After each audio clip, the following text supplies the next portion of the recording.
Bueno, ahora estoy con el profesor Ricardo María Piñeiro Príncipe. ¿Qué haces, Ricardo? ¿Cómo te va, Tere? Todo bien, director de la Diplomatura en Estudios Organizacionales de la Universidad de Buenos Aires, Facultad de Ciencias Sociales, y el autor de este libro, Diagnóstico Organizacional en la Era Digital.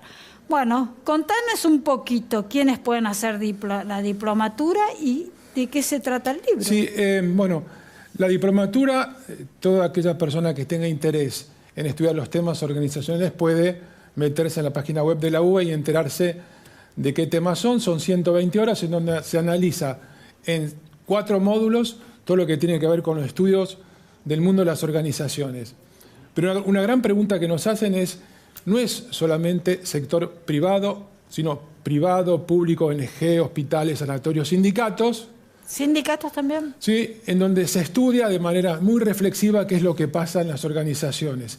Y este libro en especial me parece que tiene que ver con que dentro del equipo nuestro de la UBA tuvimos intención de producir un material que tuviera que ver con el fenómeno post-pandemia y el impacto que tenía en las organizaciones. Entonces, por eso pusimos ahí diagnóstico en la era digital. Y te aseguro, Tere, que el impacto ha sido enorme en todos los ámbitos de las organizaciones. Ahí intentamos explicar, a través de 9 capítulos, diferentes temas.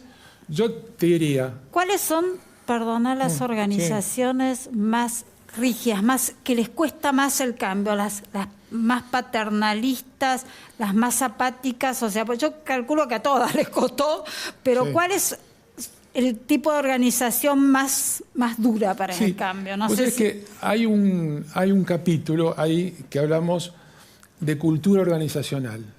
Aquellas culturas que son y tienen determinadas características, por ejemplo, eso que tal cual dijiste vos, más apáticas, les cuesta más implementar los temas de transformación organizacional. Y hay otras culturas que son más viables para este tema. Pero lo que surgió de este libro que me parecía interesante, y yo te comentaba el otro día, yo diría, para sintetizar el libro y en función del tiempo, hay como 4 temas. El primero es el futuro y el devenir. Y ahí me parece interesante porque las organizaciones siempre operan con una expectativa de futuro. El futuro es aquello que vos podés, entre comillas, dominar, porque podés planificar, sí, puedo planificar, puedo hacer un plan. Etcétera. Sí, exactamente. Pero aparece otro concepto, que lo ponemos ahí en el libro, que es el devenir. Lo que vivimos en la pandemia. Lo que vivimos en la pandemia. Entonces, aquellas organizaciones que no operan con estas 2 dimensiones, con futuro y devenir, teóricamente tendrán mayores problemas que aquellos que operan sobre solamente el futuro. Entonces ahí, en ese libro, desarrollamos algunas teorías que tienen que ver con cultura, metodologías ágiles, y sobre todo un tema que a nosotros nos apasiona, que es diagnóstico organizacional. ¿Cómo podemos hacer con determinada tecnología para poder diagnosticar qué es lo que está pasando en esa organización, ¿no? Entonces, en este tipo de contexto decimos que hay como 3 o 4 dimensiones: identidad, cultura y tecnología, y me parece que el tema de identidad ahí es como el ADN de las organizaciones, y ahí está explicado de forma genérica y especializado en un caso de análisis qué es lo que está pasando con este tema.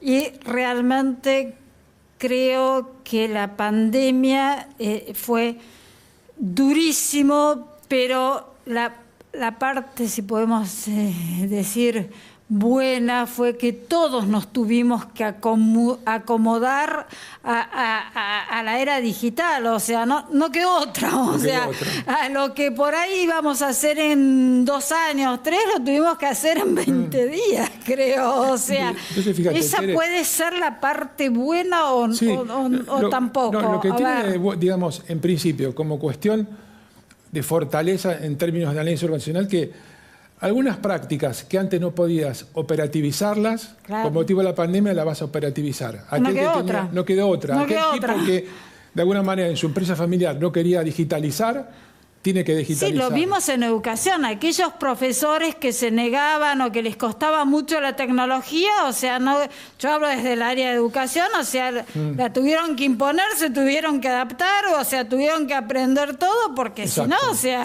no podían, o sea, no podían seguir funcionando. O sea, que eso dentro del horror de lo que se vivió fue la parte buena, que todos tuvimos que actualizarnos. Y un tema álgido también es cómo la pandemia interpeló los liderazgos, ¿no? En el sentido que, como no estabas geográficamente en el mismo lugar y los líderes estaban acostumbrados a que sus equipos de trabajo estuvieran en el mismo lugar y ahora están distribuidos y virtuales, puso en tensión el tema del liderazgo, ¿no? Y apareció un nuevo concepto que a mí me parece interesante y lo estamos desarrollando en el libro, que es el liderazgo distribuido. Que es materia... Por eso me lo explicás en el próximo programa. Un gustazo, como siempre, Ricardo, y de todos ustedes. Muchas gracias por estar ahí. Nos vemos la semana que viene, si Dios quiere.